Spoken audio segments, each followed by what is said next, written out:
everybody. My name is Mrs. Bees. I'm the principal at Maplewood Elementary, and I have Riley here with me.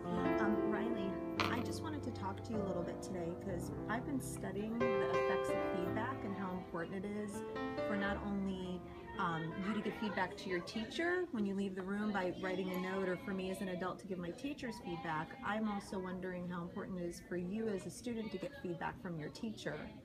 And I know today you sat with your teacher, Miss Wilder, and she was talking to you about your writing. Can you tell me a little bit about what you did today?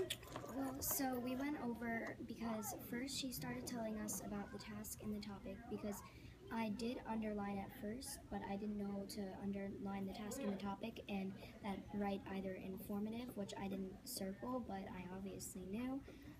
But you're supposed to do opinion or informative, and then you have to circle that, and then I probably would have said underlined magnets, because like she says that the red flag is about, or what it's trying to tell you that what it's going to be about. So I would have underlined magnets, and that would have been the topic, and then I did underline the task, which you have to do. It's either explain or about.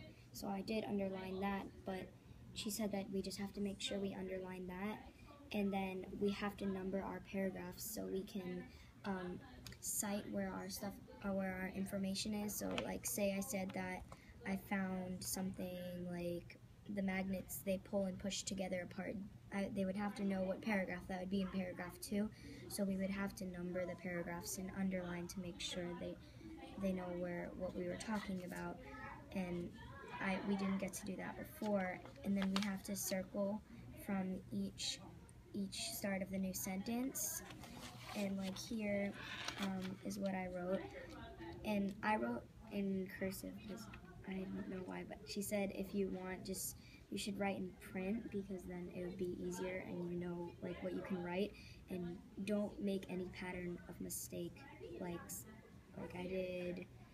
I was saying mail instead of magnet, which you have to make sure you're not doing. And then So Riley, let me ask you something. You had some scores over here, and it says for teachers use only. What does this mean? That's how she's scoring us. So she has the something she scores us with, and she's giving us 2s, 1s, and 5s.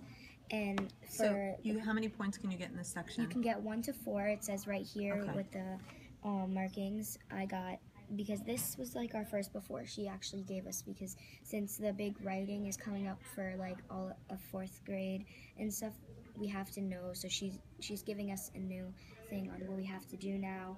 So this is how she's scoring us, and we're getting another one of these on Monday, and she's seeing all of our changes on what she's taught us to see if we've caught on. So Riley, let me ask you a question. She sat with you for a while and went over everything, and I see you have scores here. You're about right in the middle, and you got the lower of the 2, but in the middle here. Yeah. So how do you feel your conversation with her today will help you the next time you write?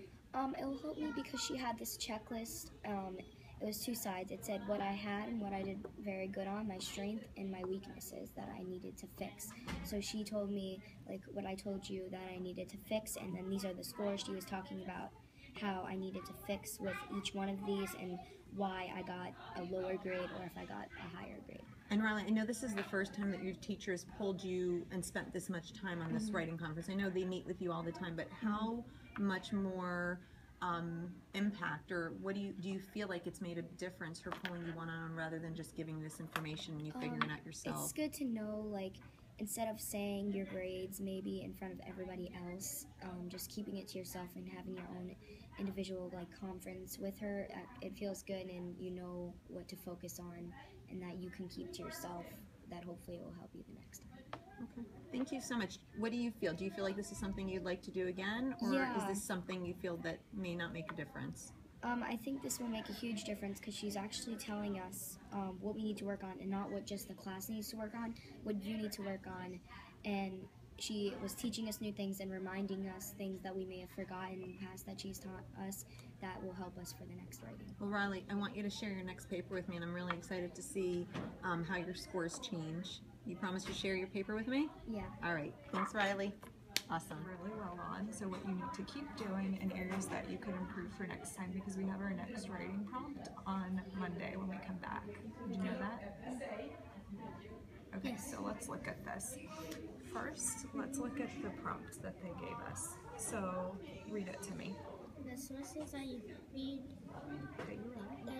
about were about magnets and examples of magnetism in everyday life. Write an informative essay in which you explain how magnets attract and repel other magnets or materials.